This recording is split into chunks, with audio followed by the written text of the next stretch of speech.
Leurs armes ont entraîné le monde au seuil de l'abîme pendant 360 heures d'angoisse. Cuba, une île qui devient le centre du monde. Ce que Castro considère comme de la légitime défense est une menace mortelle pour les autres.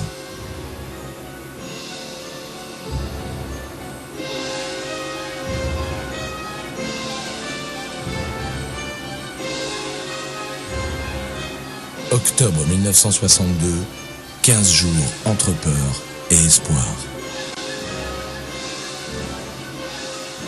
En marche vers la Troisième Guerre mondiale ?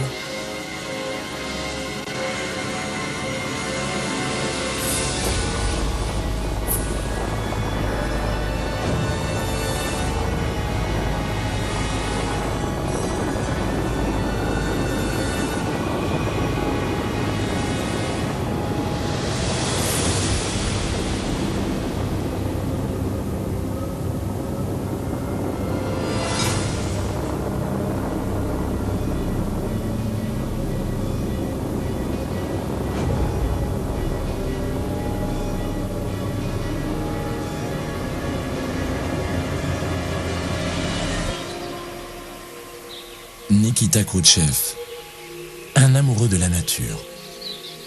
Ce retraité tranquille a été autrefois l'homme fort du Kremlin, le maître de l'Empire soviétique.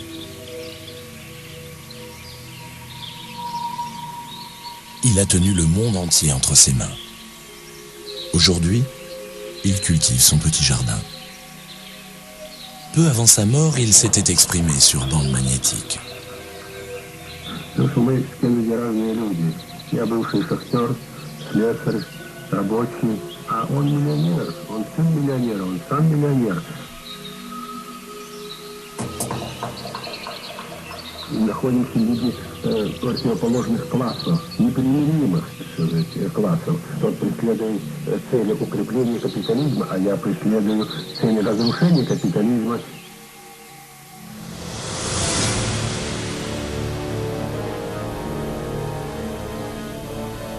La planète bleue.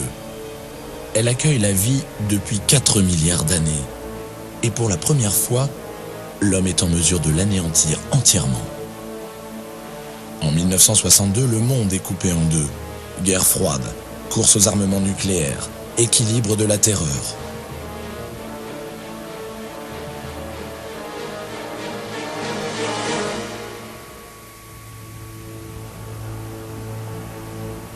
À 20 000 mètres d'altitude, un avion de reconnaissance U-2 en mission spéciale. Richard Heiser est à son bord. Je savais qu'il s'agissait d'une mission importante, car 2 généraux de l'armée de l'air m'avaient donné leurs instructions. Sa destination, Cuba. Les services secrets savaient très bien ce qui se passait. Mais une photographie serait une preuve concrète pour tout le monde.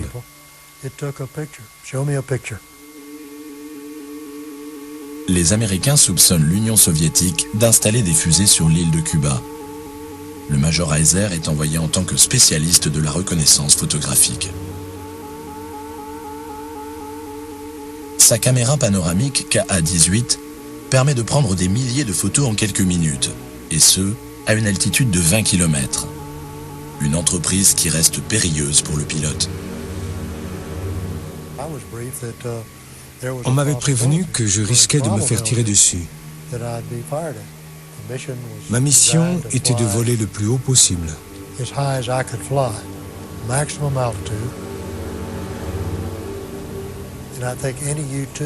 Tous les pilotes de U-2 vous le diront. Dès qu'on tire sur le manche au décollage, l'adrénaline monte. Et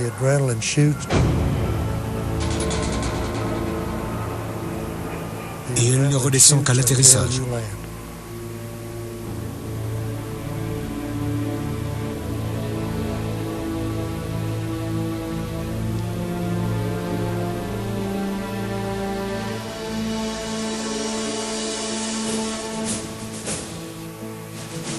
Malgré tout, dans la capitale américaine, le doute persiste encore. The Soviets had never placed Les Russes n'avaient jamais installé leurs missiles nucléaires hors de leurs propres frontières. Ils craignaient que ces armes hautement secrètes ne tombent entre les mains des États-Unis et de l'Ouest. C'étaient des armes extrêmement dangereuses, et ils ne voulaient pas que d'autres puissances s'en emparent. Au centre d'analyse photographique, les spécialistes travaillent d'arrache-pied. Leur mission, développer et examiner 4,5 km de films, des milliers de photos. Les indices sont si infimes qu'ils ne se détectent qu'à la loupe. L'un des clichés a révélé de nouveaux éléments dans la zone de San Cristobal.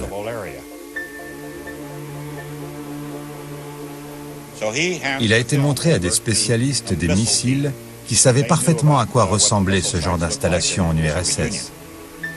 Il confirme que celles de Cuba sont de type soviétique. J'ai tracé un cercle depuis San Cristobal. Washington se trouvait dans le rayon d'action des missiles et serait très certainement pris pour cible.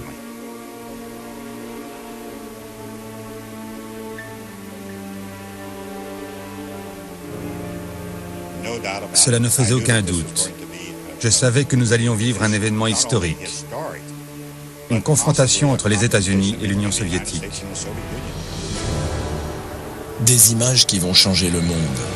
L'arme nucléaire aux portes des États-Unis.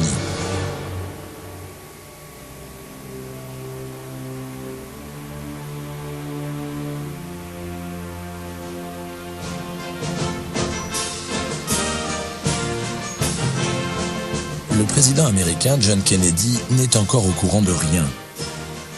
Pour l'heure, il reçoit le président algérien Ahmed Ben Bella. Pour le plus jeune président des États-Unis, c'est le quotidien. John Fitzgerald Kennedy représente un immense espoir pour de nombreux Américains. Il veut leur faire conquérir une nouvelle frontière et milite pour une société plus ouverte. Avec sa femme Jacqueline, il symbolise le nouveau visage des États-Unis. Et c'est un joli visage.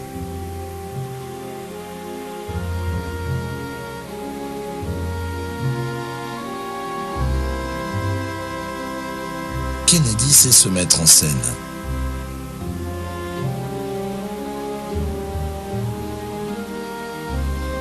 Il connaît l'impact des images.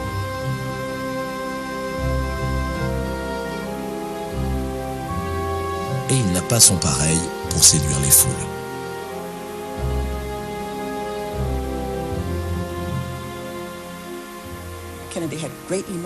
Kennedy avait énormément de charisme. Il semblait à l'aise avec tout le monde et il donnait à chacun le sentiment d'être son unique priorité.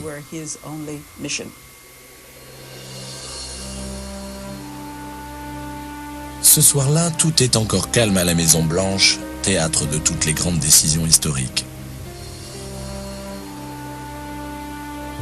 Ce lieu garde la mémoire des époques glorieuses, des triomphes passés jusqu'à l'accession des États-Unis au rang de puissance mondiale.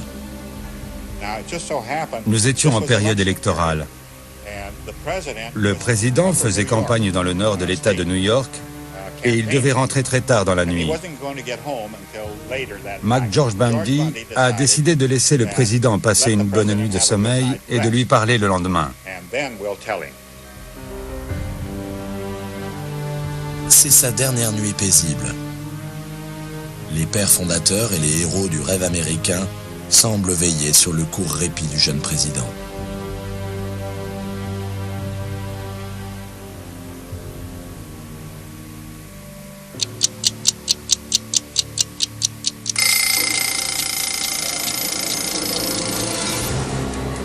Le 16 octobre commence une véritable course contre la montre.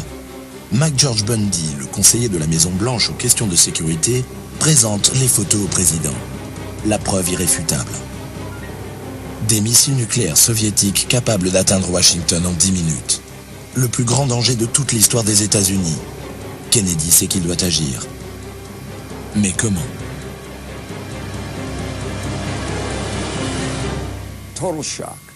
Ça a été un choc immense. Pour quelle raison les soviétiques feraient-ils ça ? Ils devaient quand même s'imaginer que nous allions réagir. Nous étions abasourdis.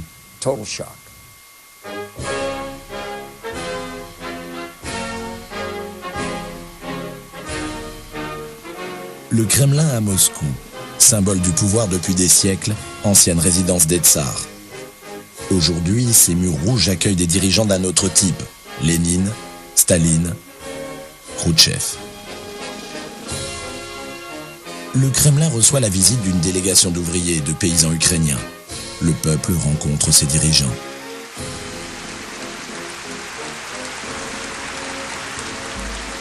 Nikita Khrouchtchev règne alors en maître sur l'URSS. Il a violemment critiqué les excès du stalinisme et proposé aux Américains une coexistence pacifique peu convaincante. Il est persuadé de la supériorité du socialisme et croit fermement en sa victoire dans le monde. Les fusées cubaines sont-elles censées contribuer à cette victoire ? Vous savez, cette crise est survenue parce que les Américains refusaient de voir en l'Union soviétique un partenaire de leur niveau.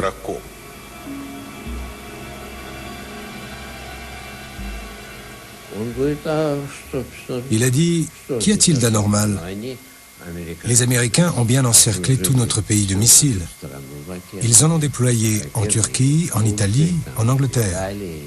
Pourquoi ne pourrions-nous pas en faire autant ?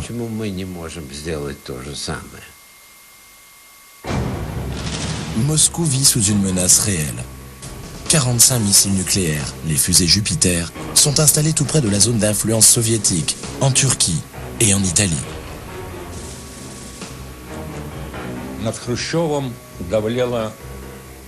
Khrouchtchev s'inquiétait de la supériorité des Américains en matière d'armes stratégiques nucléaires. Avec leurs alliés français et britanniques, les Américains en possédaient 5000.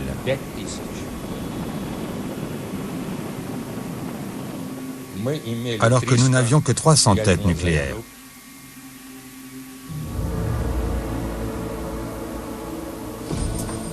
La réponse, des fusées de moyenne portée SS-4, une façon de contrebalancer la toute-puissance américaine.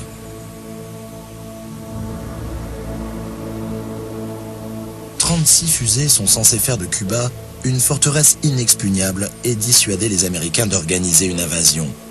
36 fusées dont chacune de leurs ogives a la puissance de 66 bombes d'Hiroshima. Un pouvoir dévastateur.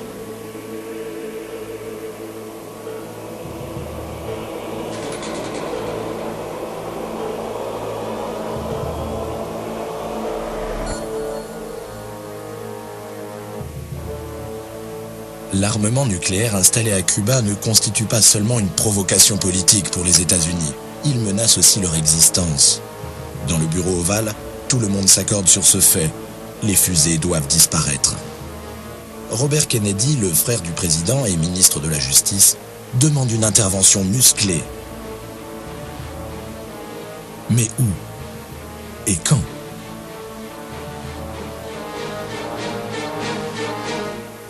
Les soviétiques ne savaient pas qu'on savait. Le temps jouait donc en notre faveur. Nous en avons profité pour préparer soigneusement notre réponse. Les soviétiques ne devaient pas se douter qu'il y aurait une riposte de notre part tant que celle-ci ne serait pas prête.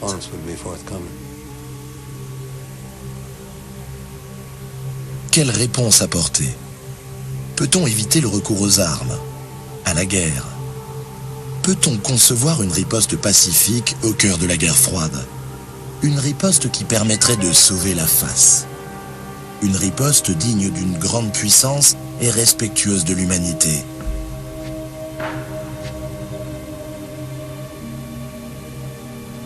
Une guerre nucléaire marquerait la fin de toute vie sur Terre.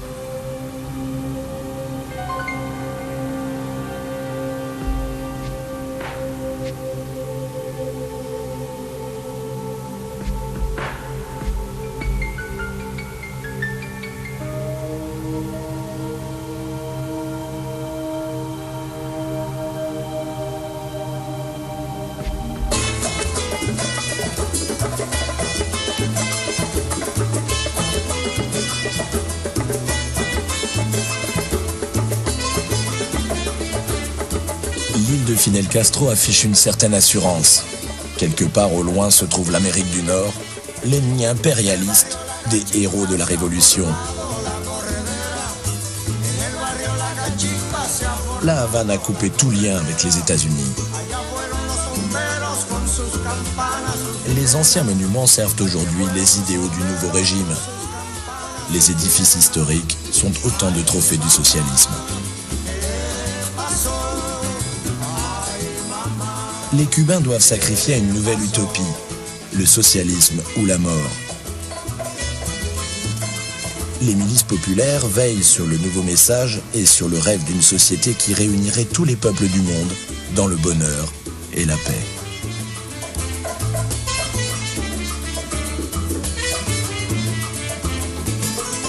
Dès leur plus jeune âge, les Cubains apprennent la glorieuse histoire de la Révolution. Des images en couleur racontent la victoire des rebelles sur le régime corrompu de Batista, la vie des héros révolutionnaires, la marche sur la Havane, l'épisode de la baie des cochons.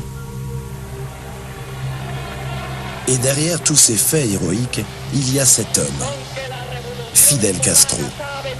Figure charismatique, le leader Maximo prend tous les pouvoirs. De todos, de los revolucionarios, de los patriotas, será la misma suerte, y de todos será la victoria. Y nuestra, de todos, patria o muerte, venceremos.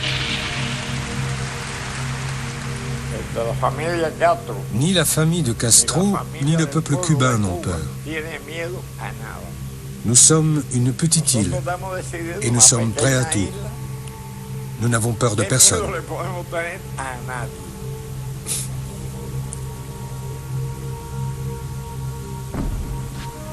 La bombe atomique n'effraie donc pas les Cubains?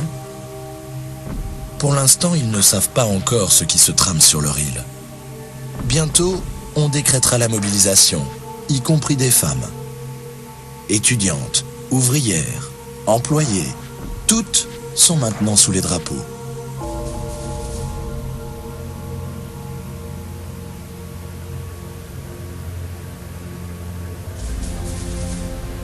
Fidel Castro et son frère Raúl redoutent surtout une invasion américaine.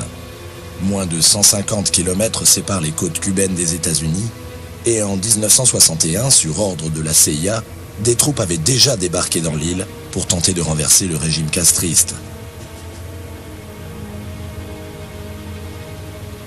Vigilance permanente. Tel est le devoir national qui doit préserver Cuba des attaques extérieures. Mais l'île a-t-elle besoin pour autant des fusées soviétiques? Pourquoi les Soviétiques ont-ils installé des missiles à Cuba? Selon eux, il s'agissait de nous protéger. Mais il est évident que leur objectif était également d'établir un équilibre stratégique nucléaire entre l'URSS et les autres puissances.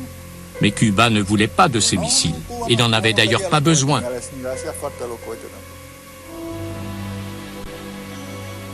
Et pourtant, Fidel Castro accepte l'installation de fusées sur son territoire, au nom de l'idéal socialiste. Depuis 2 mois déjà, des navires soviétiques chargés de fusées en pièces détachées accostent dans le port de Mariel. Des cargos débarquent aussi des chars et des avions, ainsi que des milliers de soldats. La plus importante opération secrète de la guerre froide commence. À l'insu des Américains, les premières fusées arrivent sur le sol cubain. Le compte à rebours est lancé.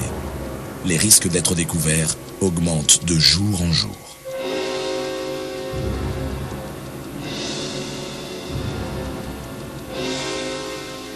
Convoi secret roulant de nuit.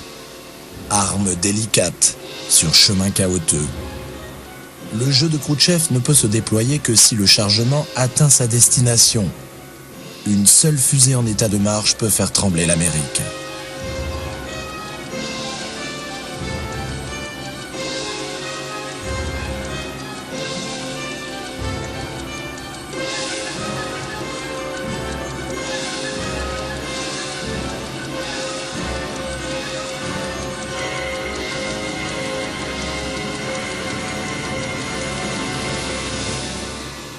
C'est sur un chemin de sable derrière San Cristobal que la menace nucléaire prend forme.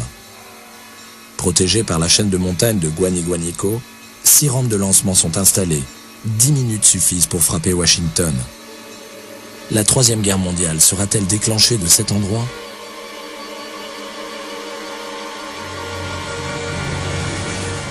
Ce que Soviétiques et Cubains ignorent encore, c'est qu'à 20 000 mètres au-dessus de leur tête, un autre avion de reconnaissance sillonne le ciel. Il prend de nouvelles photos, de nouvelles preuves.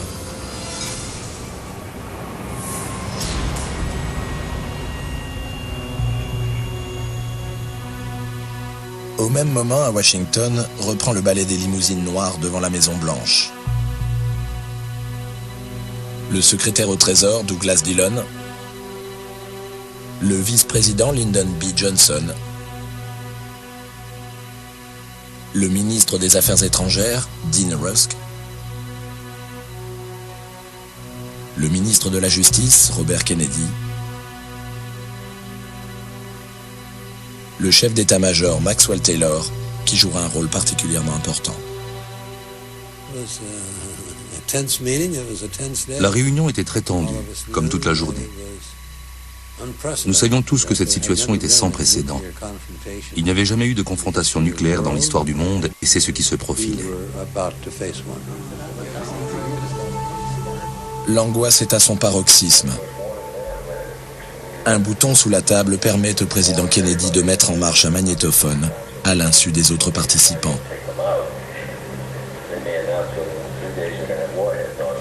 Le président cherche-t-il à se couvrir, étant donné l'importance de l'enjeu?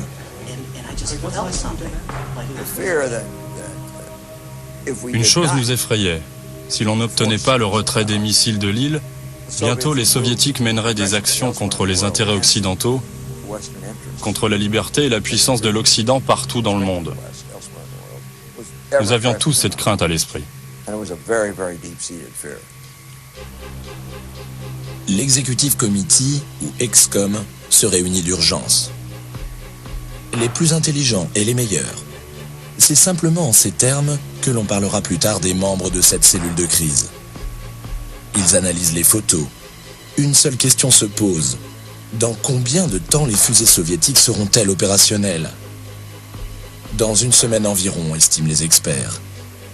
C'est assez pour réagir, mais comment? Invasion, bombardement, diplomatie, blocus de Cuba? Seule certitude, les fusées doivent disparaître du sol cubain. Mais peut-on encore éviter la guerre?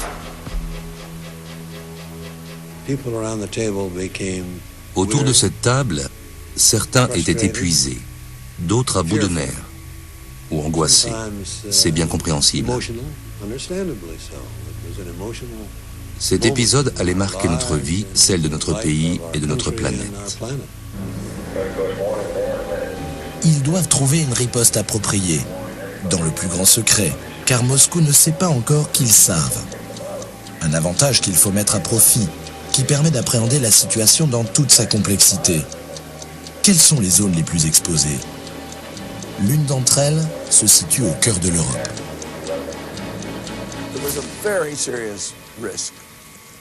Il y avait un risque très grand que les Soviétiques menacent Berlin. Ils avaient déjà essayé en 1961 et cela nous inquiétait. Nous étions nombreux à penser que si nous n'obtenions pas le retrait des missiles, les Soviétiques s'en prendraient à nouveau à Berlin dans les mois suivants.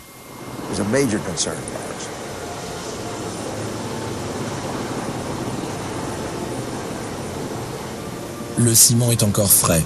Le mur a été construit il y a 15 mois à peine. Symbole de la division de l'Allemagne, mais aussi de la partition du monde. Pour les Soviétiques, si Berlin-Ouest ne peut être rayé de la carte, il faut au moins l'emmurer.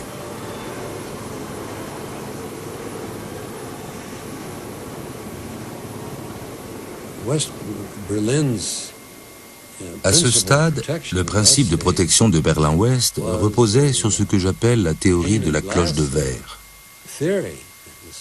Les Soviétiques savaient qu'en s'attaquant à Berlin-Ouest, ils devaient s'attendre à des représailles immédiates de la part de l'Occident, qu'elles soient nucléaires ou autres.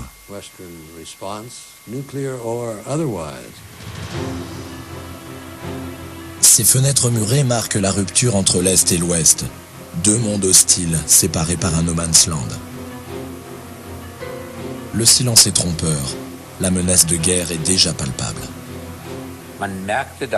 On s'est rendu compte qu'il se passait quelque chose d'anormal.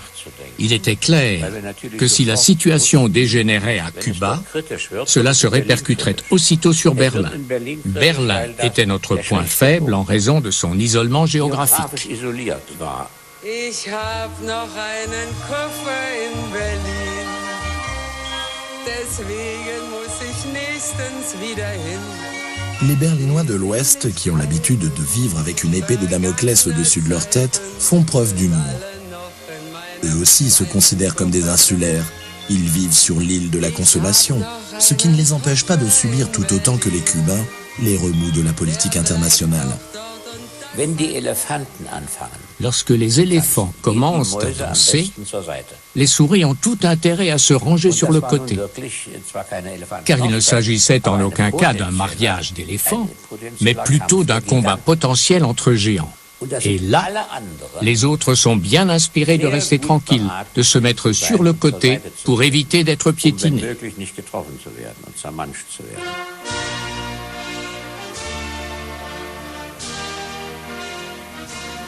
800 km plus à l'est. Ici, on n'est pas encore entré dans la ronde infernale. Pour l'instant, les Russes ne savent rien des découvertes américaines. Khrouchtchev se veut optimiste. Équilibre de la terreur et protection rapprochée de Cuba, tels sont les mots d'ordre. Dans 2 semaines, les fusées seront opérationnelles. Les Russes pourront mettre Kennedy devant le fait accompli. Les Américains n'en croiront pas leurs yeux, se réjouit Khrouchtchev.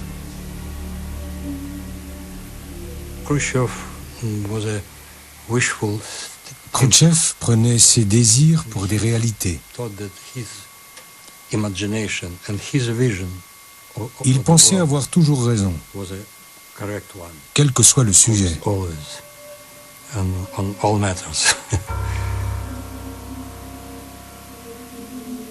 Khrouchtchev refoule l'éventualité d'un échec.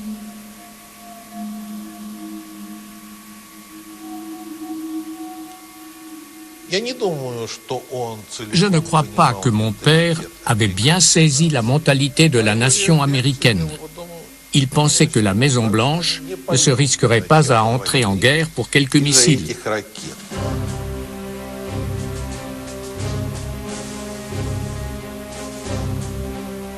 Andrei Gromyko, ministre russe des Affaires étrangères, est reçu par le président des États-Unis. Simple visite officielle, du moins en apparence. En réalité, c'est une nouvelle partie du poker cubain qui commence. 30 minutes au cours desquelles la donne peut encore changer.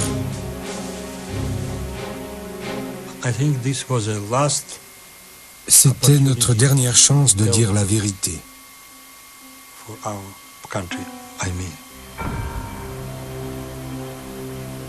Courtoisie de circonstance, approche prudente, un petit sourire pour les photographes. Mais va-t-on jouer carte sur table?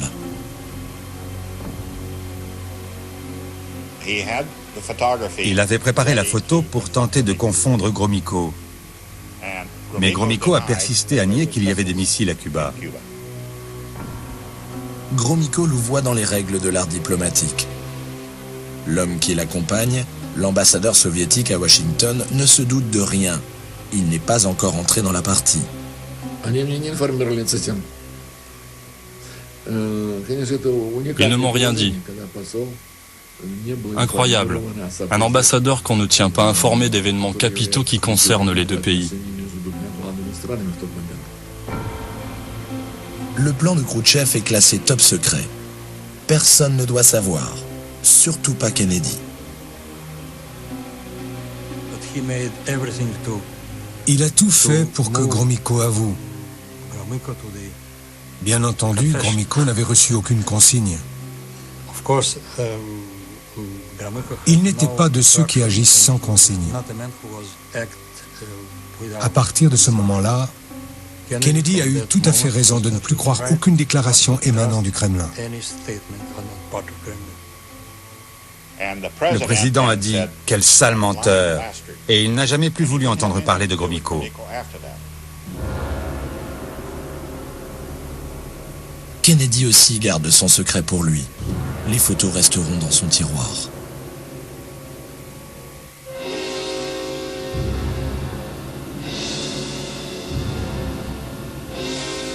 La construction des rampes de lancement se poursuit. Encore 5 jours et les premières fusées seront opérationnelles. Travail à la chaîne, de nuit, lorsque les avions de reconnaissance américains sont aveugles. Les soviétiques continuent à croire au camouflage parfait. On fait passer les soldats du commando spécial pour des experts agricoles. Et les engins de chantier remuent la terre pour que se réalise le rêve de Khrouchtchev, mettre Kennedy au pied du mur.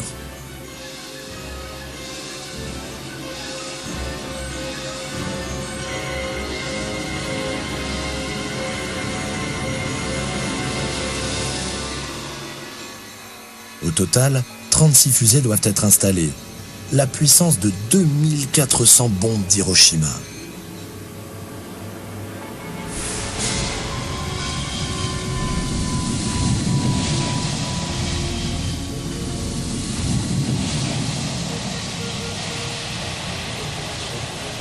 La vie continue. Le président Kennedy en campagne électorale. En novembre, le Congrès doit être réélu. Et c'est un candidat brillant qui se présente à une foule en liesse. Un candidat déterminé, souriant, sûr de sa victoire.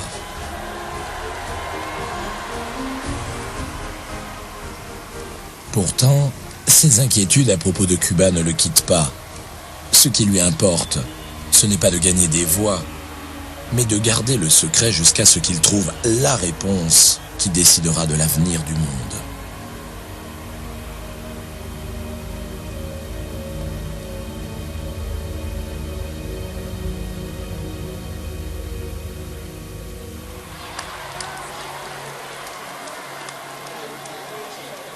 I don't believe that citizens should pay too much attention to what candidates say in the last 4 weeks of election. I believe the old Emersonian advice that what you are speaks far louder than what you say is the best possible advice in judging a political campaign.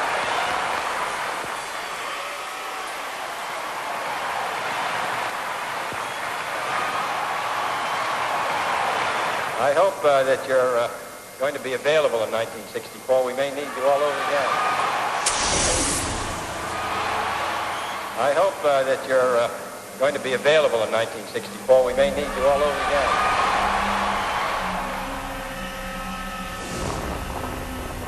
Est-ce une prophétie? Toujours en campagne, l'homme est maintenant rattrapé par la réalité. La cellule de crise fait pression sur lui pour qu'il prenne sa décision. Kennedy doit regagner Washington. On invente un prétexte pour justifier son départ précipité. Le président est enrhumé. Last night in Chicago, the assistant White House physician, Dr. George Berkeley, noticed that the president's voice was very husky. This morning, when he examined the president, he found the president had developed a slight temperature and that he was suffering from a minor upper respiratory ailment. It's been suggested that national security affairs were possibly one of the reasons for the president returning. Is there any truth in this? The president returned because of his cold and because of the advice of his doctor.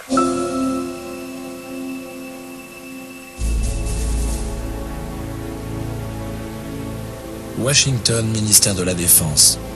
Les plans en vue d'une attaque militaire sont prêts depuis longtemps. Pour de nombreux généraux, Cuba ne serait qu'un simple problème militaire. Les partisans de la ligne dure veulent maintenant passer à l'action. Bombardements aériens, et si cela ne suffit pas, on ira jusqu'à l'invasion. Faucon parmi les faucons, le commandant en chef de l'armée de l'air, Curtis LeMay, croit en la puissance de ses bombardiers. LeMay était un bulldozer. On aurait dit un type bardé de grenades qui arpente les couloirs du Pentagone, qui jette un coup d'œil à l'intérieur et qui lance une grenade simplement pour provoquer les gens. On disait aussi que si vous deviez vous battre contre LeMay, il valait mieux protéger vos bijoux de famille, parce que c'est là qu'il allait frapper. À la Maison-Blanche, on connaît l'ardeur belliqueuse des généraux et on fait tout pour l'apaiser. Kennedy a nommé le général Maxwell Taylor au poste de chef d'état-major, avec pour consigne de jouer les intermédiaires. Kennedy était écœuré par certains conseils qu'il avait reçus. Il n'avait plus confiance en son état-major. Le seul gradé sur lequel il pouvait encore se reposer à cette époque, c'était mon père. Maxwell Taylor a son propre bureau à la Maison-Blanche, juste à côté de celui de Kennedy. Il est le seul militaire au sein de la cellule de crise. Sa mission, réfréner les autres généraux, amadouer les faucons. C'était sa façon de dire « Je veux l'avis de Taylor et j'ai plus confiance en ses conseils qu'en ceux des états-majors du Pentagone ». S'il y a quelqu'un à qui cela déplaît profondément, c'est bien le général Curtis LeMay. Il cherche à entrer directement en contact avec le président pour imposer sa solution.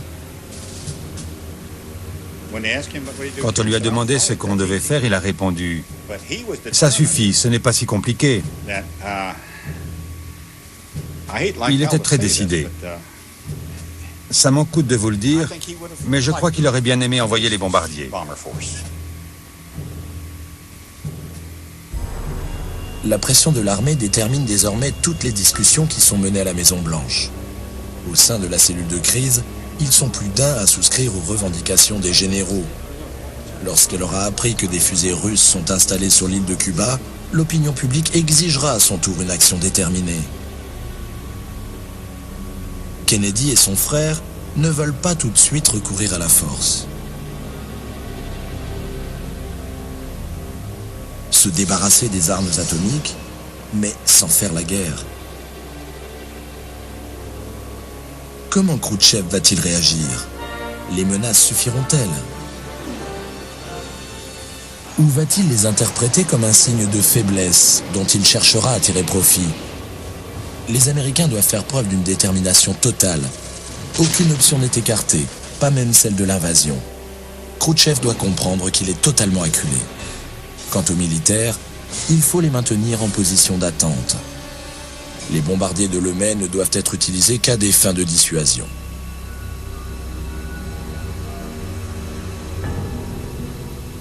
Au sein de la cellule de crise, une idée inhabituelle commence à s'imposer. Une sorte d'expérience que Kennedy veut tenter. Les bateaux, voilà la solution. Une solution sans coup de feu.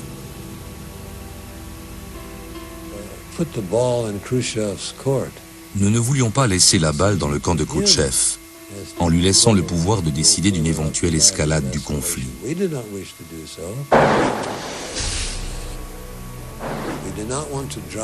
Nous ne voulions pas l'acculer et risquer que ses seules options soient l'humiliation ou l'escalade.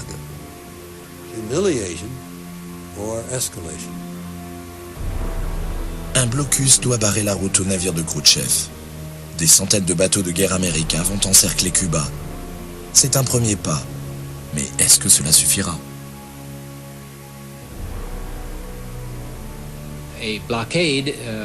Naturellement, le blocus pouvait parfaitement réussir à stopper l'entrée de nouvelles armes. Mais il ne permettrait pas d'éliminer les armes déjà sur place. La quarantaine peut échouer.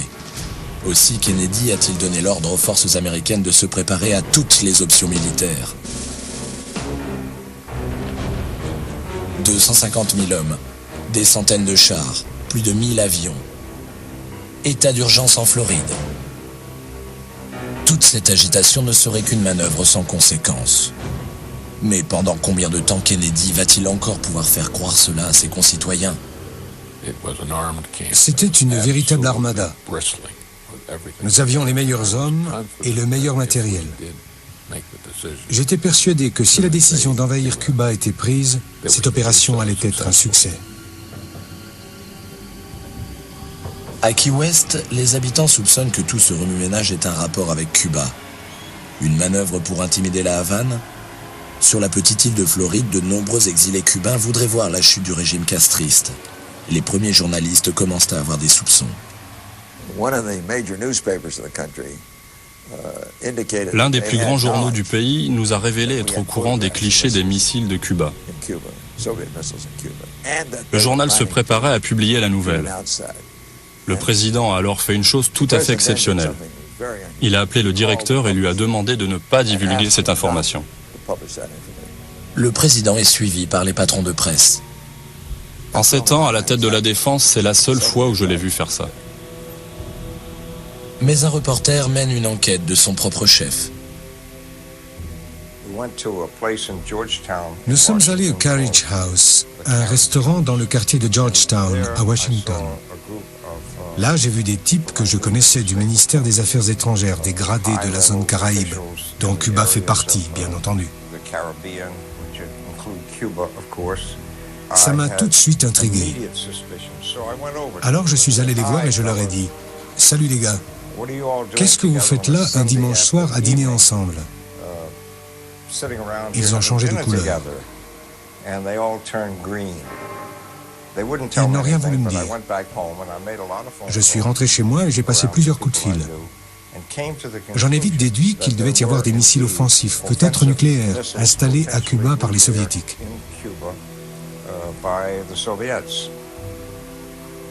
J'ai appelé New York, j'ai parlé au secrétariat de rédaction du Herald Tribune, mon journal, et je leur ai dicté un papier. C'est certainement le premier papier sérieux écrit sur l'affaire des missiles de Cuba.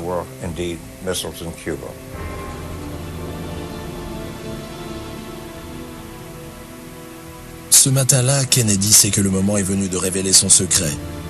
C'est peut-être le discours le plus important de sa vie. President Kennedy will address the nation tonight on radio and television on a subject of the highest national urgency. The White House asked for the time shortly after noon today. The President has been engaged this morning in a number of meetings with key people in the administration.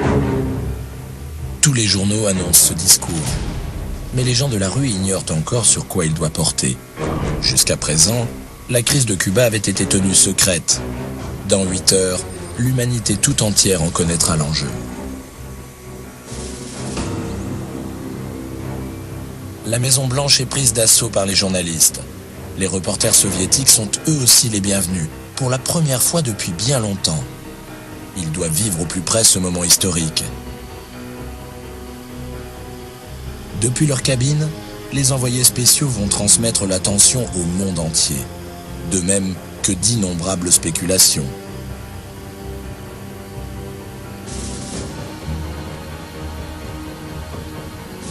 Khrouchtchev est alerté par le ministère des Affaires étrangères. Les hauts dignitaires du parti doivent se réunir.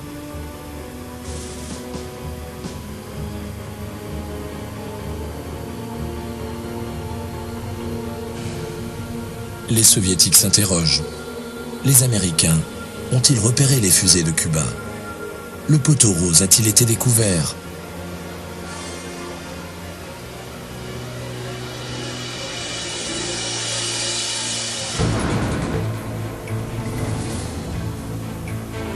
Khrouchtchev est en route vers le Kremlin. Les idées se bousculent dans sa tête. Pas de doute, Kennedy connaît l'existence des fusées. Mais comment va-t-il réagir? Faut-il s'attendre au pire?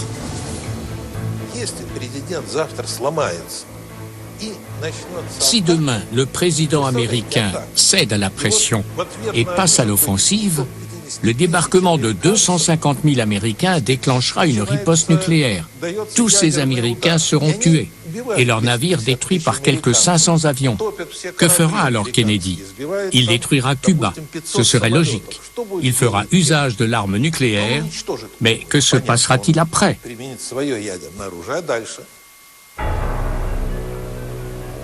Car les Cubains ont à disposition un autre type d'armes dont les Américains ignorent tout. Il s'agit de petits missiles nucléaires qui, contrairement aux grandes fusées, sont adaptés au champ de bataille et peuvent repousser une invasion. La Luna permet de tuer d'un seul coup des milliers d'assaillants. La Luna pourrait déclencher la Troisième Guerre mondiale.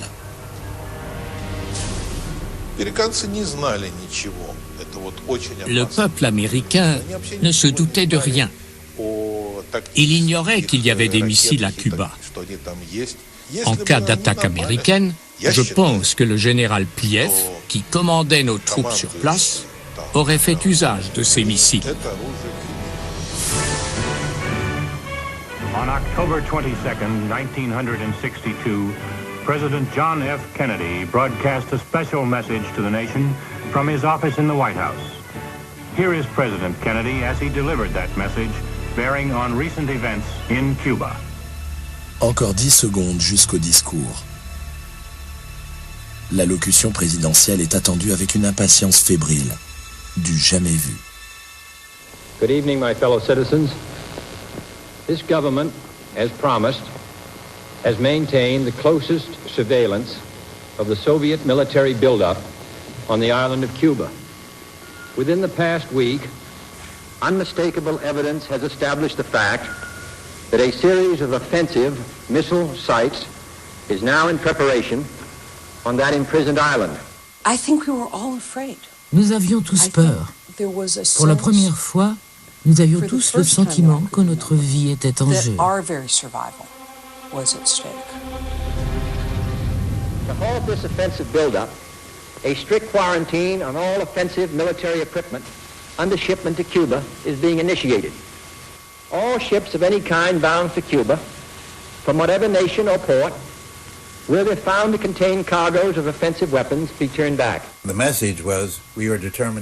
message était clair. Nous exigeons le retrait des missiles de l'île et nous sommes prêts à nous battre pour y arriver. Mais dans le même temps, il fallait une période sans affrontement pendant laquelle nous allions imposer une quarantaine. Cela nous laisserait du temps pour les négociations. Should these offensive military preparations continue, thus increasing the threat to the hemisphere, further action will be justified. I have directed the armed forces to prepare for any eventuality.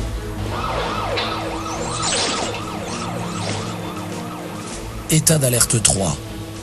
Pour toutes les armes, il précède l'état de guerre. Pour l'instant, ce n'est qu'une simple manœuvre d'intimidation.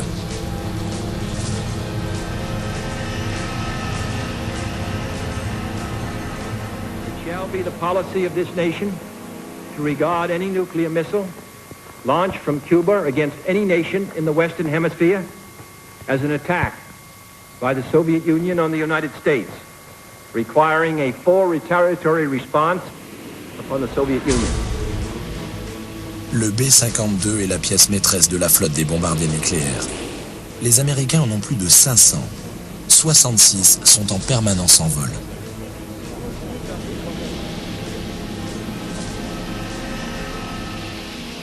Our goal is not the victory of might, but the vindication of right. Not peace at the expense of freedom, but both peace and freedom here in this hemisphere, and we hope around the world. God willing, that goal will be achieved. Thank you and good night. A-t-il trouvé le ton juste, entre fermeté et prudence? Il ne veut pas envenimer les choses. L'invasion n'est pas évoquée.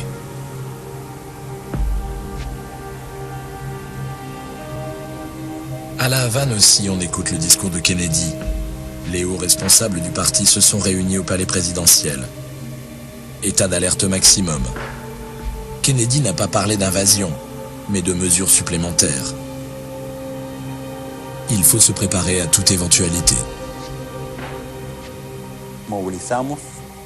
170 000 hommes ont été mobilisés dans les 12 premières heures. En tout, nous avions 270 000 réservistes sur le pied de guerre. Socialismo o muerte. Le socialisme ou la mort.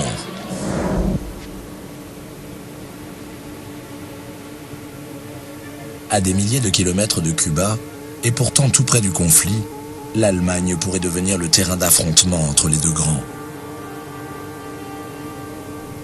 La même nuit, les Américains informent leur allié allemand. Entretien nocturne chez le chancelier Adenauer. Sa position est claire, ne céder en aucun cas et semer la discorde dans le camp socialiste. Son idée était de prendre Castro pour cible afin de donner la possibilité à Khrouchtchev de se retirer sans perdre la face. Il avait derrière la tête d'attribuer à Castro le rôle du méchant. C'était un renard, vous savez. Le conseil d'Adenauer se montrait ferme pendant la crise et tout prévoir. Kennedy doit savoir passer des paroles aux actes.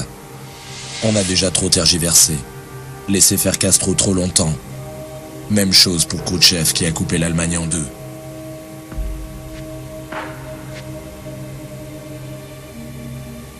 Adenauer pense que l'équilibre de la terreur est menacé si le camp occidental ne fait pas preuve de fermeté.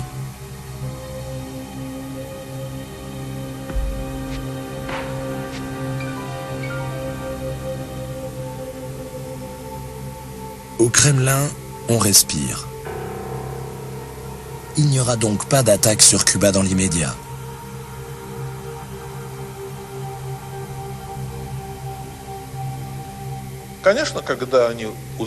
Quand Kennedy a instauré le blocus, tout le monde s'est senti soulagé, bien sûr. En langage diplomatique, cela signifiait « je suis prêt à négocier avec vous ». La salle de conférence est transformée en dortoir.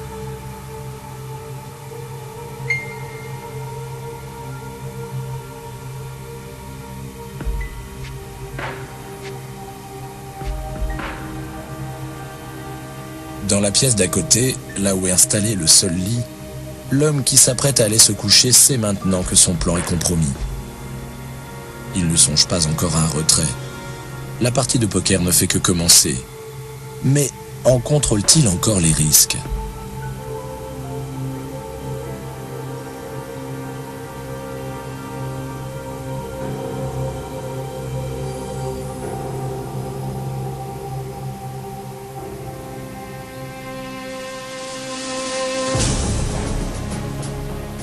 L'armada de Kennedy se met en route. 60 navires bourrés d'armement, un mur flottant fait d'acier et de canons. Mais comment le rendre complètement hermétique ? Le président a déclaré que nous devions intercepter tous les navires. Et la première question que le commandant du Vesoul m'a posée, c'était « Commandant, que dois-je faire si nous interceptons un navire qui approche de Cuba et qui refuse de s'arrêter ?»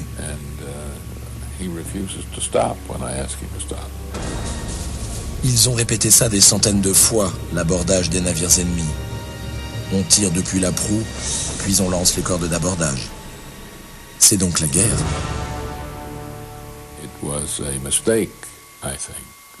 C'est une erreur de ne pas avoir déterminé, avant l'instauration du blocus, les termes d'intervention autorisés pour nos bateaux. Cela aurait pu provoquer un incident international très grave. Un seul navire aurait pu déclencher une guerre. Un seul capitaine qui agit dans la précipitation. Un seul pilote qui répond à une provocation.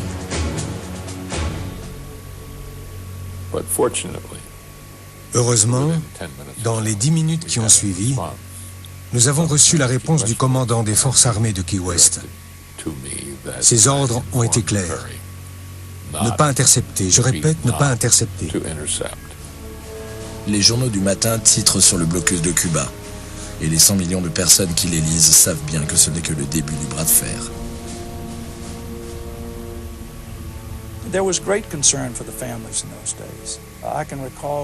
Les familles étaient très inquiètes à cette époque.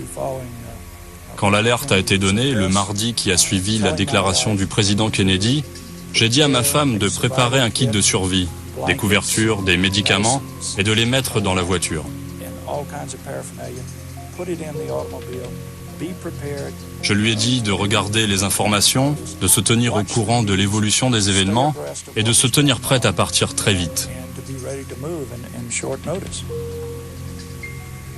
Mais pour aller où ? Si les bombes atomiques tombent, pas la moindre parcelle de terre ne sera épargnée. Comment notre planète pourrait-elle échapper à la destruction si l'homme est prêt à risquer le tout pour le tout, à faire de la nature son terrain de jeu ? Un seul éclair peut anéantir ce qui a mis des millions d'années à se créer.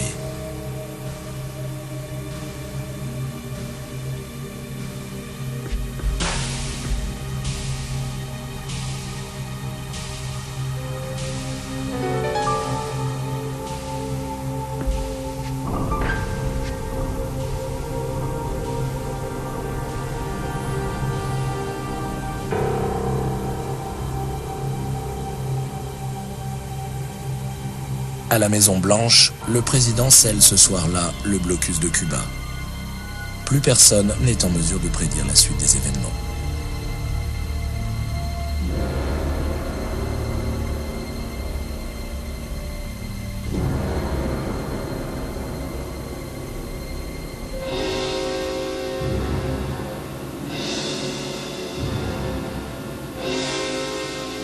À 10 000 km de là, après avoir dénoncé publiquement le blocus de Cuba, la partie adverse est de sortie.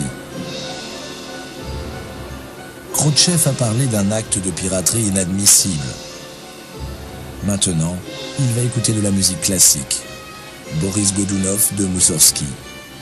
L'histoire d'un tsar qui élimine un autre tsar. Faut-il y voir un message à peine voilé ?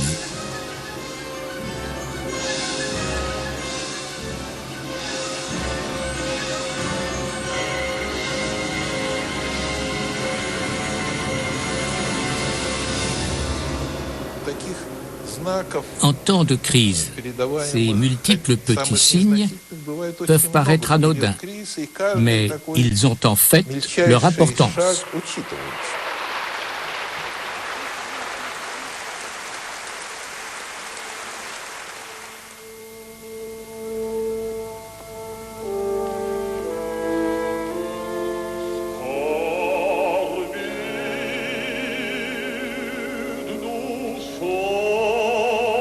Mon âme souffre. Une peur inconsciente me saisit. Un sombre pressentiment. L'homme qui chante le texte russe est un Américain en tournée. Khrouchtchev boira un peu plus tard une coupe de champagne avec lui, en portant un toast à la paix. Regardez, malgré le blocus, nous discutons avec un chanteur américain. Ce chanteur a été le premier signe pour dire aux Américains que nous aussi, nous étions prêts à négocier.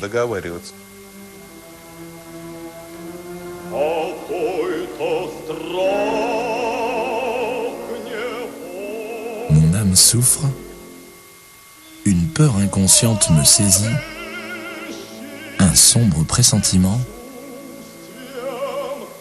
Pour l'instant, les signaux sont encore contradictoires. D'autant que les navires soviétiques avancent à toute vitesse.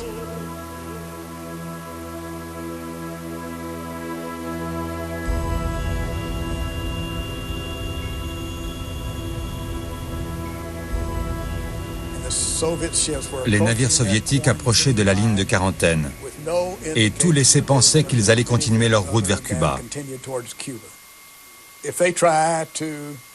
S'ils forçaient le passage, qui allait être le premier à utiliser la force militaire? Près de 20 bateaux font encore route vers Cuba. L'un d'eux, chargé d'ogives nucléaires, arrive à destination avant même que la ligne de blocus n'ait eu le temps de se former. Mais que va-t-il advenir des autres navires? Les yeux rivés sur nos téléviseurs, nous suivions en direct l'avancée de nos bateaux. Encore 10 000, encore 5, un peu comme dans un western américain. Quand l'épreuve de force va-t-elle commencer? Le premier coup de feu va-t-il retentir? Les destroyers américains n'ont le droit de tirer que sur ordre de la Maison-Blanche. Mais soudain, les cargos soviétiques transportant des armes changent de cap. Les autres continuent à se diriger vers Cuba. Confusion ou calcul? Nous lui avons montré que les navires dont il avait peur ne franchiraient pas cette ligne. Et Kennedy a compris. Il n'a fait intercepter ni le tanker soviétique Bucarest, ni le bateau de touristes venu de RDA.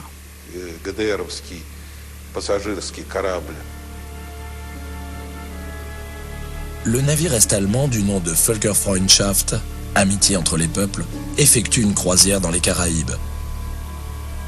À son bord, Willy Schaeffer. Involontairement, le bateau se retrouve entre les lignes ennemies. Et Schaeffer filme un navire de croisière qui brise le blocus. Les uns disaient, maintenant on va nous tirer dessus. Les autres disaient, ce n'est pas si grave que ça. Les Russes se tiennent à l'embuscade, ils veilleront à ce que les Américains n'approchent pas de trop près. Les points de vue étaient très divergents et personne n'était réellement informé. Et ceux qui savaient gardaient le silence.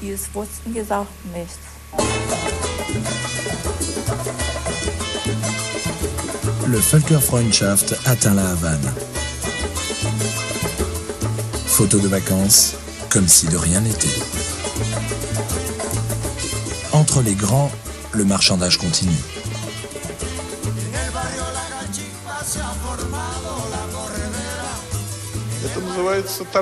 C'est comme au souk. On vous annonce un prix et vous en offrez 10 fois moins. Après, il faut trouver un compromis. Tout n'est pas sous contrôle. Khrouchtchev a menacé d'utiliser ses sous-marins, mais les équipages n'en savent rien. Khrouchtchev a dit « Si les Américains se comportent comme des pirates, je donnerai l'ordre à nos sous-marins de torpiller leurs bateaux. » Mais nous n'étions pas au courant de ces propos.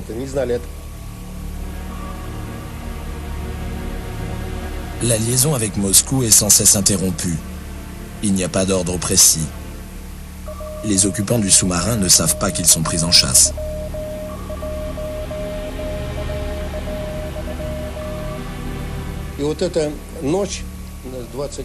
Pour tout l'équipage, la nuit du 25 au 26 octobre a failli tourner au drame. Un destroyer américain a pour mission de capturer le sous-marin et cherche à provoquer une collision. Si j'avais retardé notre plongée ne serait-ce que de 2 minutes, le sous-marin aurait été envoyé par le fond. Des navires américains à l'affût. Leur objectif, pousser le sous-marin dans ses derniers retranchements. État d'alerte maximum. Immersion. Le jeu du chat et de la souris commence. Le commandant Choumkov a 22 torpilles à bord. Les utilisera-t-il en cas d'extrême urgence?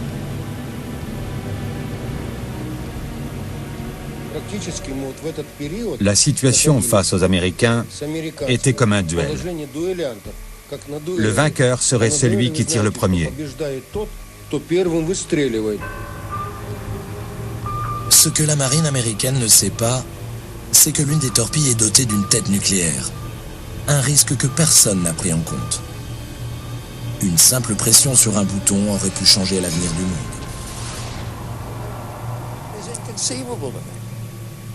C'était impensable. Plus tard, nous avons appris que le commandant du sous-marin n'était plus, à ce moment-là, en liaison avec Moscou. Il avait pleine autorité pour lancer ses missiles s'il le jugeait nécessaire. Il aurait pu déclencher une guerre nucléaire mondiale. On l'a échappé belle. Ça ne s'appelle pas de la gestion de conflit, ça s'appelle de la chance.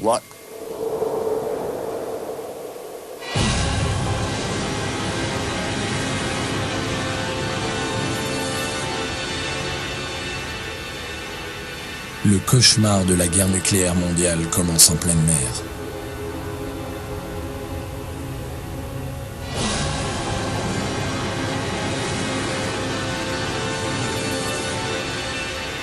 Nous y avons échappé.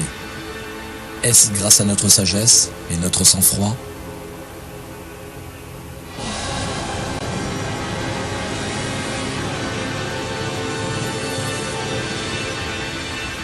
Ou parce que le destin l'a bien voulu?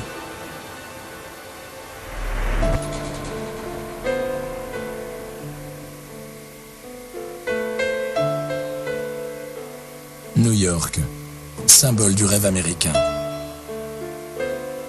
Times Square aussi est à la portée des fusées cubaines. On a du mal à imaginer que cet univers coloré pourrait disparaître en quelques secondes.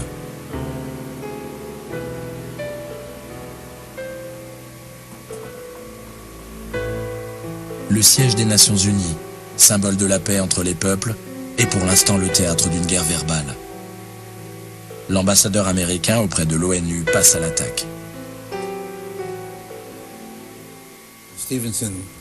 Lors de son discours au siège des Nations Unies, Stevenson, chantre de la paix, a brillamment défié Zorin de répondre par oui ou par non.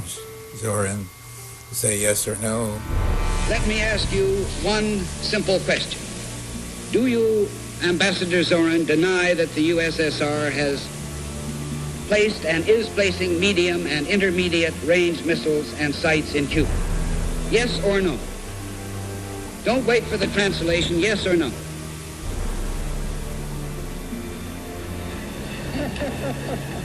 Le pauvre Zorin n'en avait probablement pas la moindre idée.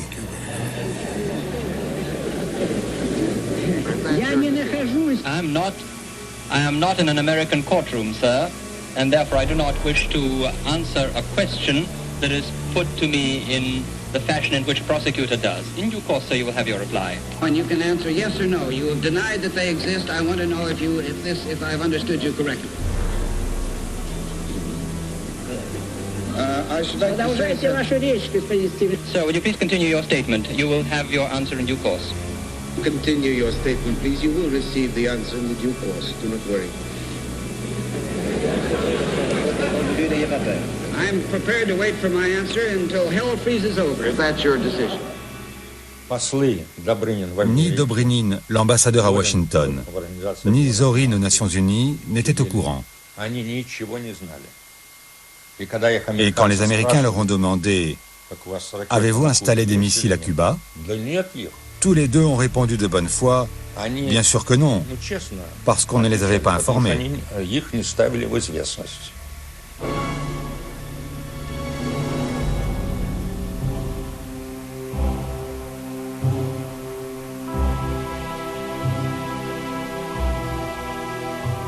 Au même moment, l'Église catholique se réunit à Rome. Les évêques de tous les pays veulent réformer l'Église. Le Concile Vatican II marque le début d'une nouvelle ère.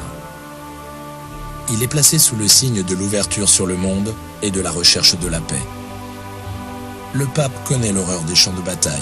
Il a soigné des blessés pendant la Première Guerre mondiale et il s'inquiète pour l'avenir.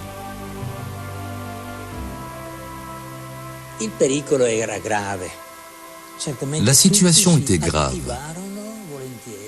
Bien entendu, chacun s'activait, voulait être un émissaire de la paix et éviter le conflit, un conflit atomique.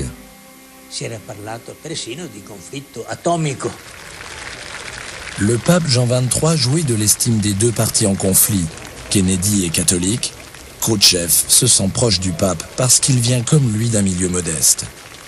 Et le pape compte sur la bonne volonté des deux grands pour préserver la paix. Je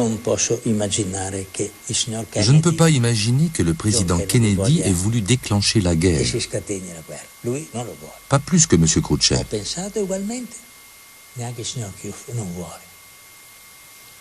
Mais c'était sans compter certains facteurs politiques. La situation peut parfois nous échapper. Un conflit qui échappe à ses protagonistes, il faut à tout prix éviter d'en arriver là. Jean XXIII écrit un message de paix à Kennedy et Khrouchtchev, au monde et aux hommes.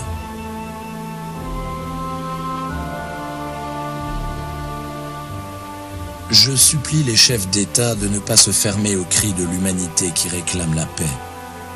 J'espère qu'ils feront tout ce qui est en leur pouvoir pour la sauver.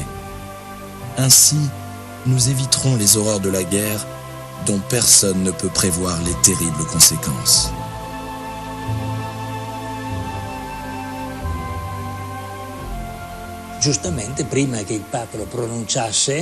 Avant d'être prononcé officiellement, le discours du pape a été codé, comme on disait à l'époque. Puis il a été envoyé aux acteurs impliqués dans cette affaire, au ministère des Affaires étrangères américain. Et par les voies diplomatiques, il est arrivé sur le bureau de M. Khrouchtchev.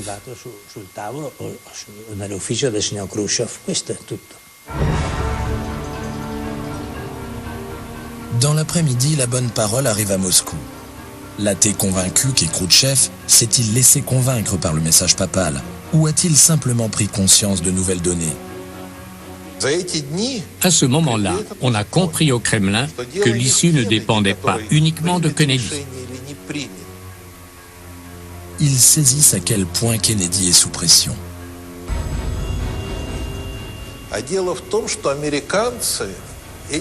La réaction des Américains face à ces missiles était totalement hystérique.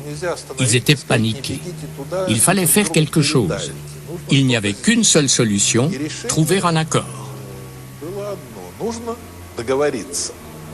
Khrouchtchev envisage pour la première fois de retirer les fusées.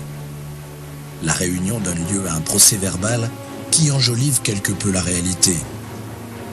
La plupart de nos objectifs ont été atteints. Cuba est au centre des préoccupations mondiales. Les Américains ont eu peur. Encore une garantie de sécurité et l'entreprise n'aura pas été vaine. À Washington, on ne sait rien du revirement amorcé par les Russes. Tandis que les proches du président cherchent des solutions, des acteurs plus modestes veulent aussi jouer leur rôle. En fin de journée, mon rédacteur en chef, Robert Duncan, et moi sommes allés boire un verre au Club de la Presse.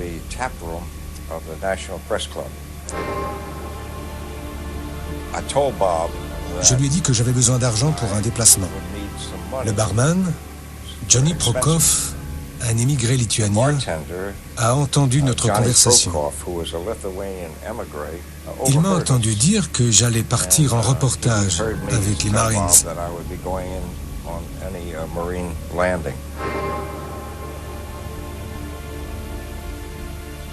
Il est allé au fond du bar, là où se trouvait un journaliste qui travaillait pour TASS, l'agence de presse soviétique, et qui était aussi un agent du KGB. Je pense que le barman est allé charrier ce type en lui disant « Ah, les Marines vont y aller. Ça va chauffer pour vous, les gars. » Je crois que c'est ce qui s'est passé. En tout cas, j'ai reçu un coup de fil au bureau un peu plus tard. On m'invitait à déjeuner avec Kornienko, le numéro 2 de l'ambassade soviétique. J'ai accepté et nous sommes allés déjeuner à 2 pas de là. Nous avons eu une longue conversation. Je sentais bien qu'il voulait me tirer les verres du nez. J'avais décidé de leur faire peur, de leur dire que je trouvais que la situation était très grave.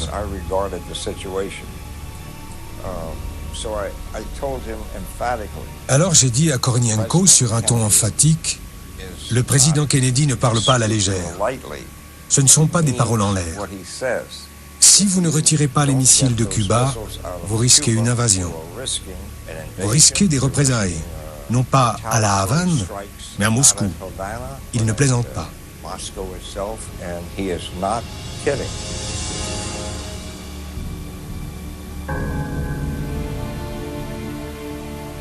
Dès le lendemain matin, le Kremlin est informé de ses propos de comptoir.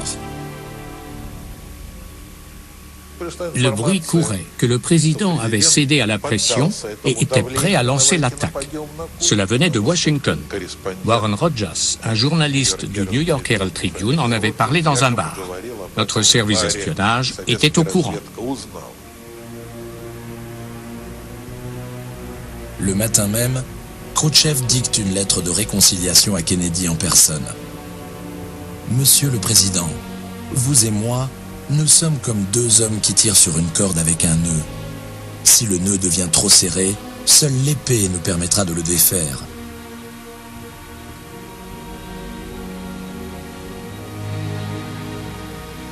C'est un long voyage qui commence pour la lettre de Khrouchtchev via le service des télégraphes de Moscou. À l'époque, il n'y avait pas de ligne directe. Tous les messages transitaient par le télégraphe, selon leur ordre d'arrivée. Qu'ils portent la mention « urgent », que votre nièce se marie, ou que Khrouchtchev écrive à Kennedy, ou vice-versa.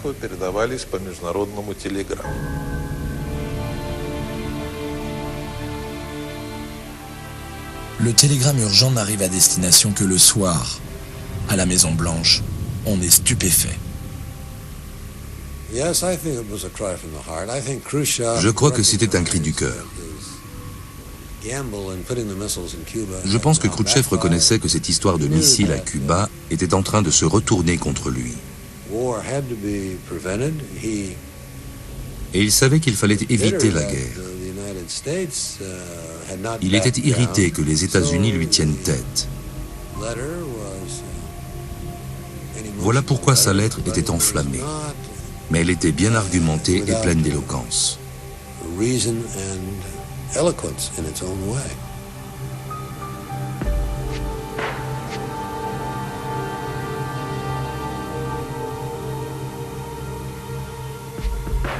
À La Havane, on ne sait rien de cette lettre. Le même soir, Castro rencontre l'ambassadeur soviétique. Le chef cubain veut faire entendre la voix de son pays dans le concert des nations. Il parie 10 contre 1 sur l'imminence d'une invasion.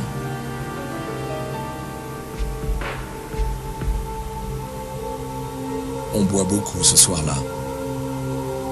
Ce qui n'empêche pas Castro d'écrire une lettre à Khrouchtchev.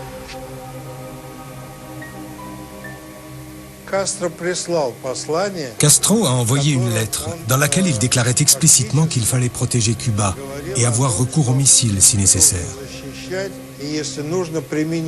Il était prêt à sacrifier son pays sur l'autel du socialisme.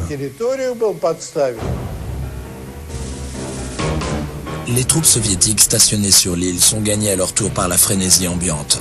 La plupart des soldats s'attendent à ce que les États-Unis passent à l'attaque. Sur ordre de l'ambassadeur soviétique à Cuba, les caisses en bois contenant les ogives sont transportées à proximité des rampes de lancement.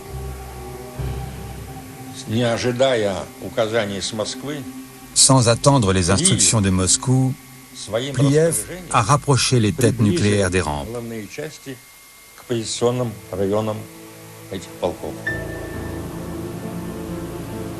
Une nouvelle fois, on est au bord du gouffre.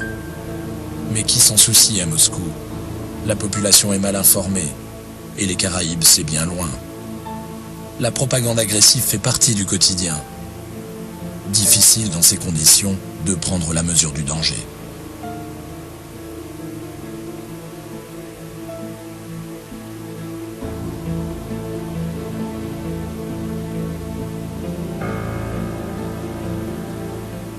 Guerre ou paix? Deux hommes vont décider du destin de l'humanité tout entière, et l'un d'entre eux se trouve derrière les murs du Kremlin. Khrouchtchev écrit une deuxième lettre, assortie d'une condition. Dans la première, il ne réclamait que des garanties de sécurité pour Cuba. Aujourd'hui, il veut procéder à un échange de fusées. Les fusées russes à Cuba contre les fusées américaines en Turquie. La lettre disait ceci. Si vous ne retirez pas vos missiles Jupiter de Turquie, nous ne retirons pas nos missiles de Cuba. On ne pouvait pas accepter cette offre. Khrouchtchev était-il en train de durcir sa position? Nous avancions peut-être sur un terrain glissant, qui pouvait dire qu'après avoir entamé les négociations, il n'y aurait pas de nouvelles exigences. De plus, pouvait-on être certain que le message venait véritablement de Khrouchtchev? Spéculation, conjecture, malentendu. Que savent-ils l'un de l'autre? La distance semble de plus en plus grande entre Washington et Moscou, et la peur se nourrit de l'incertitude.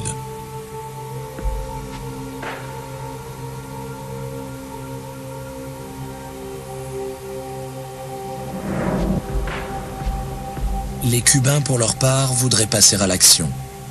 Pathos révolutionnaire et artillerie lourde soviétique, un cocktail dangereux.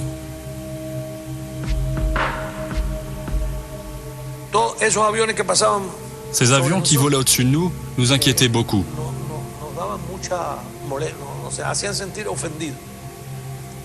Nous nous sentions menacés et nous possédions plusieurs batteries antiaériennes, ainsi que des mitrailleuses et des canons prêts à tirer.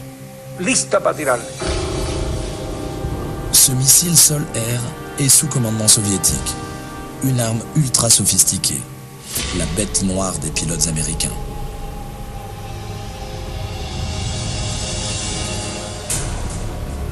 Ce jour-là aussi, un avion U-2 effectue un vol de reconnaissance au-dessus de Cuba.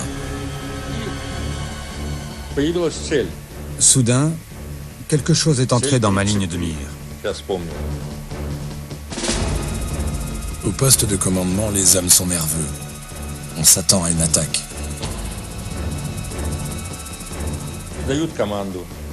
On a reçu l'ordre de l'abattre. Cet ordre venait du poste de commandement de la division et un missile a été lancé. Le capitaine Antoniette reçoit l'autorisation de tirer à l'insu du commandant en chef. L'appareil du major Anderson est repéré par le radar cible. 10h20. Le lancement d'un missile apparaît très clairement sur nos instruments. De toute façon, on le voit. Le missile est plus gros qu'un U-2. «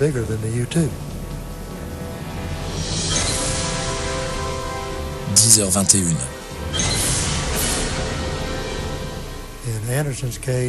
Anderson a eu le nez de son avion arraché par un éclat d'obus.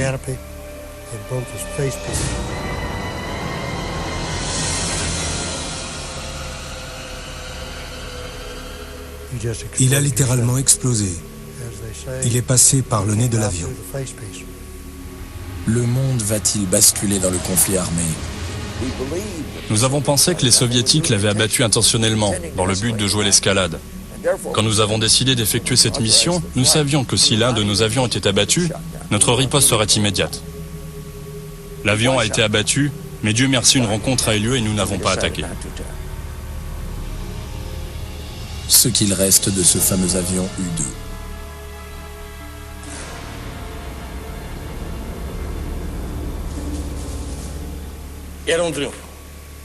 Pour nous, c'était une véritable victoire sur les États-Unis. Ça revenait à leur dire qu'ils n'avaient aucun droit d'espionner ou de violer l'espace aérien de Cuba ou de tout autre pays. Un premier tir, une première victime. La paix ne tient plus qu'à un fil. L'aile la plus dure de l'Excom trouvait que le blocus avait échoué. Les Soviétiques nous menaçaient.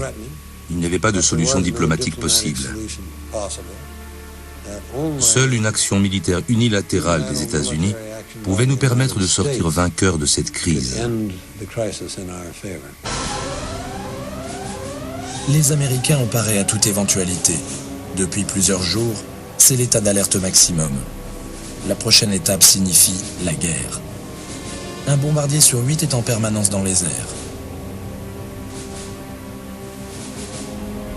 Ravitaillement en carburant à 5000 mètres d'altitude.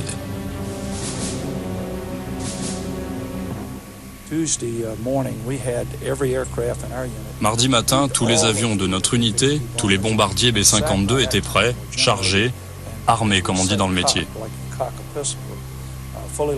On avait fait le plein de kérosène, le plein d'armes. Chaque équipe connaissait ses cibles respectives et nous étions prêts à faire la guerre.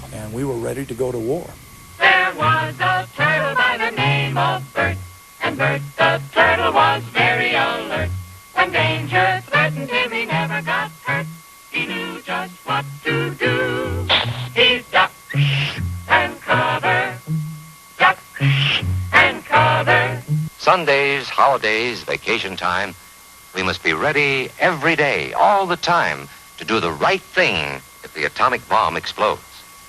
Duck and cover. This family knows what to do, just as your own family should. If you are not close to home when you hear the warning, go to the nearest safe cover. Know where you are to go, or ask an older person to help you. You know the places marked with the S sign? They're safe places to go when you hear the alarm. Dans mon quartier, certains de mes voisins avaient construit des bunkers. Il suffisait de transformer un peu la cave, d'ajouter un mur de protection et d'entasser des vivres et de l'eau. Here they are on their way to school on a beautiful spring day. But no matter where they go or what they do, they always try to remember what to do if the atom bomb explodes right then. It's a bomb, duck and cover. Cette nuit-là, je suis rentré chez moi. Je me suis agenouillé et j'ai prié. J'ai prié Jésus pour qu'il fasse quelque chose. Pour moi, il n'y avait plus d'espoir. L'hôtel de ville de Schöneberg. C'est là que siège le maire de Berlin. Dans la partie ouest de la ville, on a peur d'être envahi par les armées est-allemandes et soviétiques. Derrière cette porte, le bureau de Willy Brandt. Kennedy lui a écrit une lettre où il ne lui cache pas ses inquiétudes. Nous devrions peut-être nous habiller chaudement, lance Willy Brandt à ses collaborateurs. Avec son porte-parole Egon Bahr, il élabore des plans de secours. Nous avions l'impression que dans un cas comme celui-ci, il fallait jouer le tout pour le tout. C'est pour ça que nous avions envisagé d'appeler l'armée est-allemande à l'insubordination, en passant par des radios comme RIAS ou le SFB. Comme les Allemands de l'Est écoutaient beaucoup la radio, la nouvelle n'aurait pas tardé à faire le tour de la RDA. Nous avions l'expérience du 17 juin.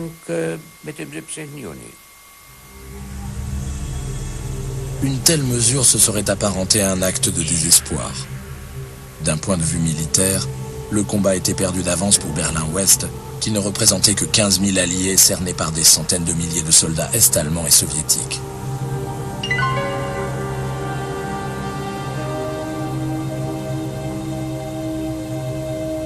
Guerre ou paix? C'est derrière cette clôture que tout va se décider. Au matin du 28 octobre, Khrouchtchev est confronté à un terrible cas de conscience. Doit-il faire preuve de fermeté ou céder devant l'ampleur de la menace? Le danger est que les militaires prennent la direction des opérations dans les deux camps.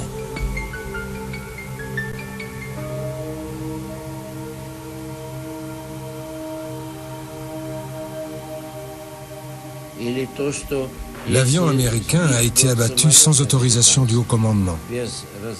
Et Khrouchtchev a commencé à craindre d'autres actes imprévisibles de la part des militaires. La destruction d'un missile, ou plus grave encore. Et bien sûr, cela l'inquiétait.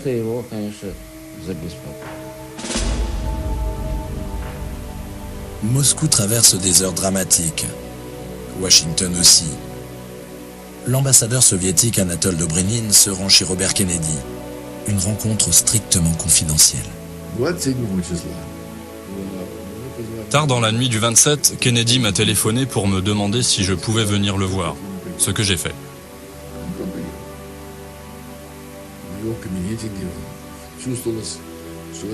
Dans son bureau, il y avait un canapé sur lequel traînait un plaid. Kennedy était décoiffé, il avait l'air assez tendu. Il m'a dit « Nous avons des preuves que notre avion de reconnaissance militaire a été abattu au-dessus de Cuba. Tout l'état-major du Pentagone exige une riposte du président. Vous continuez la construction de rampes de lancement de missiles. C'est pourquoi nous serons contraints de les bombarder. Nous vous mettons seulement en garde. »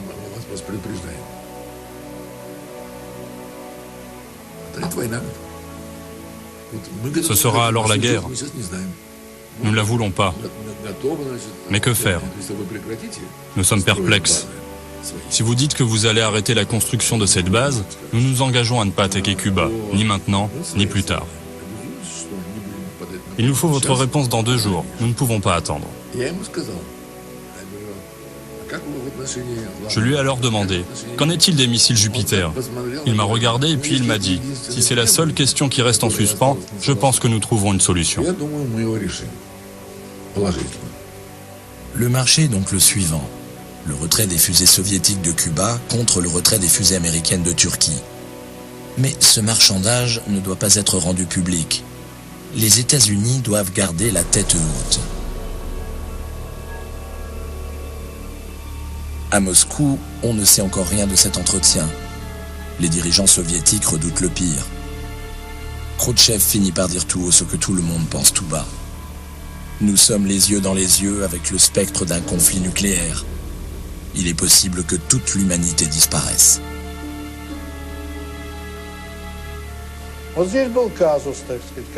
Nous étions comme hébétés. Khrouchtchev était complètement à bout de nerfs. Il s'attendait à une attaque qu'il voulait à tout prix empêcher. Il fallait agir au plus vite. La nouvelle de la rencontre entre Dobrynin et Kennedy précipite la fin de la crise. À l'unanimité, les Russes décident de rédiger une lettre annonçant le retrait des fusées. Écrite en toute hâte, cette lettre doit être rendue publique le plus vite possible, d'où l'idée de recourir à la radio. Il y a 30 km de trajet jusqu'à la station de radio. Une course contre la montre. Dans une limousine de service, le responsable des relations avec la presse roule à tombeau ouvert à travers les rues de Moscou. Tous les feux sont au vert. Le texte doit être diffusé sur les ondes avant qu'il ne soit trop tard.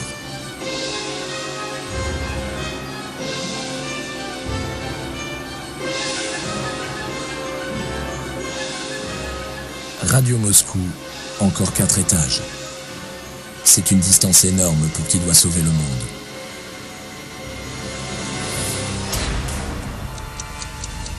L'ascenseur est resté bloqué.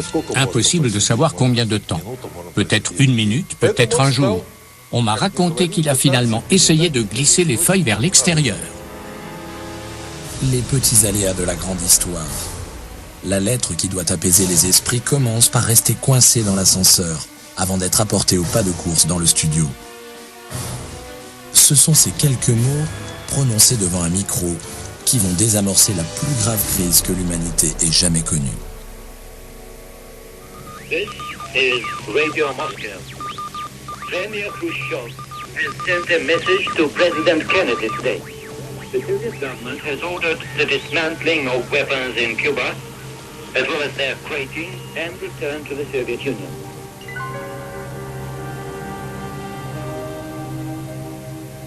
Le monde est sauvé. Mais jamais la planète bleue n'est passée aussi près de la destruction. Le drame a été évité de justesse. Il y a eu un seul vainqueur, notre planète. Nous avons frôlé la guerre atomique. Si ces deux superpuissances avaient utilisé leurs armes nucléaires, notre planète aurait été entièrement détruite. C'est notre planète le seul vainqueur.